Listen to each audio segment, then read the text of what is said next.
London में जिस तरह मरियम औरंगज़ेब साहिबा की तज़ीक की गई, मरियम औरंगज़ेब से सियासी तौर पर मुझे 1% की हमदर्दी नहीं है, और अल्लाह के फजल से मैं 1% उनके नैरेटिव और बयानिए को से शायद एग्री नहीं करता ही नहीं। बल्कि लेकिन जो एक औरत, जो कि एक अकेली औरत, तन्हा औरत, एक कॉफ़ी पीने गई हुई है कॉफ़ी शॉप के अंदर, वहाँ पाकिस्तान तहरीक इंसाफ के सपोर्टर्स ने जो बदतमीज़ी की है, और इसकी आशीर्वाद मुकम्मल तौर पे जो है वो इमरान खान की हासिल है।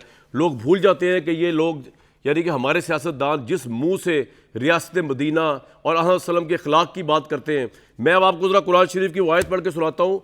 जो जितने ये खड़े हुए थे इनको डूब के मर जाना चाहिए शर्म से। ये अपने आप को मुसलमान कहते हैं, पाकिस्तानी कहते हैं, और तहरीक इंसाफ का सपोर्टर हो या ना हो, या जिसके भी सपोर्टर हो, इनके लीडरशिप ने भी इनको ये नहीं सिखाया कि लीडरशिप खुद भी खैर पूरी नहीं उतरती। जितने भी लीडर्स हैं, ये सिर्फ तहरीक इंसाफ की बात नहीं कर रहा, हर पार्टी में अल्हम्दुलिल्लाह ऐसे।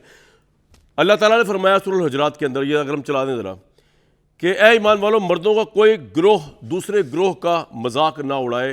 हो सकता है कि वो इन मजाक उड़ाने वालों से बेहतर हो, और ना औरतें दूसरी औरतों का मजाक उड़ा सकता है कि उनसे बेहतर हो। और तुम एक दूसरे को ताना ना दिया करो, और ना एक दूसरे को बुरे अलकाब से पुकारा करो।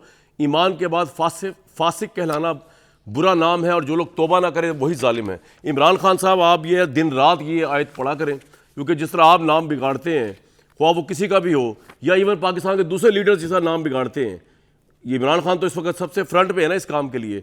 ये आयत पढ़ें, उसके बाद नबी सल्लम की सीरत तैयबा का नाम अपने मुंह से लिया करें, इसके बगैर ना लिया करें।